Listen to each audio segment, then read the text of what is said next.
Hey, welcome to another review. Today we're reviewing the second season of Record of Ragnarok. For any guys that haven't seen the anime or the manga, Record of Ragnarok is an anime that it centers about a fight between the gods and the humans to decide if the humanity is going to be wiped or not.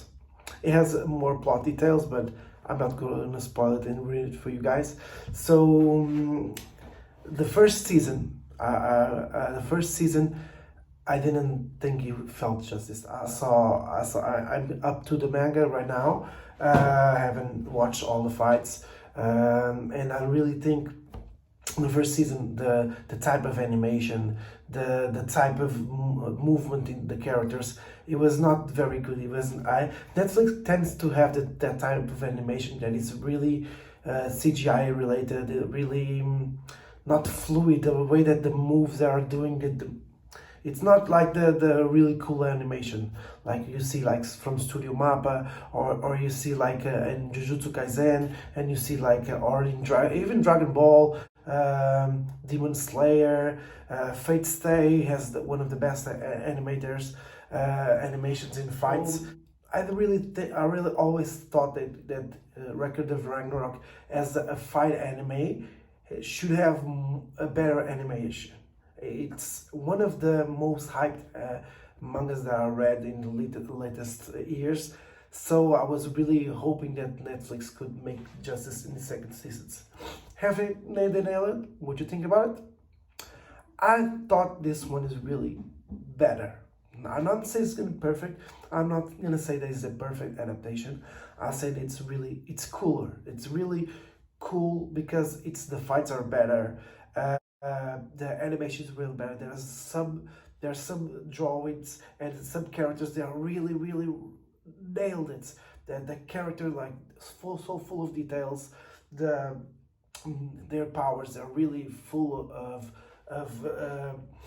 credibility and details, and I really thought that they did some justice to the manga. What I really think it's not constant. Like, we see that in every anime, that you have like some. Sorry, I'm a little bit foggy right now. But you see in a lot of animes that some drawings are really good and full of details and full of like really draw out like characters, and the next panel is like full on shit like the drawn by me, like animation or a drawing. So I really think that it happens a bit here, and the animation and the quality is not constant. It's not always up here. I feel that they were probably rushed to get this season, even it took 2 years, but 2 years is not an amount of time. But the story, the content, the quality of this story is really good. I really love that they give like Brunhilde like some moments. I really felt sometimes that I really hated Brunhilde's character. Sometimes I was really feeling for her. The same thing with humanity. Sometimes you're really cheering for humanity, but sometimes you always, or you want to root also for the gods. So it's, even though they are humans and gods, you can see that they are both human, and even though they are fighting, have more in common that you can see, and that's what I really love in this anime. Even though they are gods, and they feel they are superior in some of the way their stories are really relatable to the humans and really comparable. And the second thing that I really love, it reminds me so much of those epic fights in Dragon Ball, like Frieza and Son Goku fight in Namek, where the fight goes for 2-3 episodes, and you don't see that much. Like the some of the fights, even Naruto versus Jigen, it's like 2 episodes, the max, and we see all these epic fights because they are so. The budget is so high to do these amazing fights and amazing animation that they are so short. There's no way, and Records of Ragnarok has the ability, like you really feel that you don't know who's gonna win. That's the really dope thing. Don't know, maybe the god gonna win, the human gonna win, and you're at the same time you're rooting for both.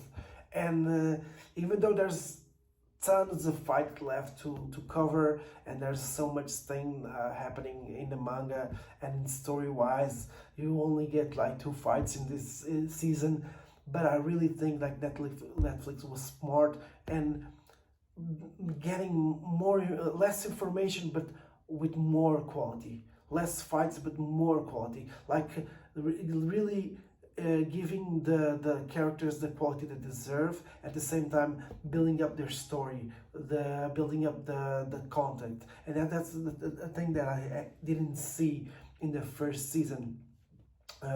So I'm really happy. I hope you give a chance to this anime, because a lot of people that I recommended saw the first episodes of Records of the Ragnarok season 1, and they completely gave up on it.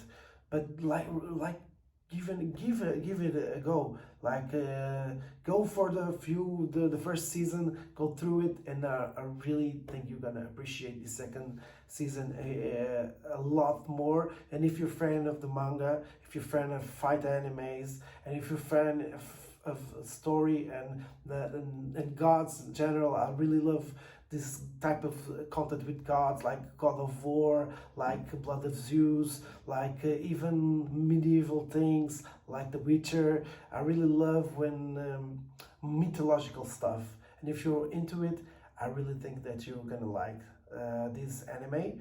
So tell me what you think in the comments. Have you seen the Netflix series Records of Ragnarok?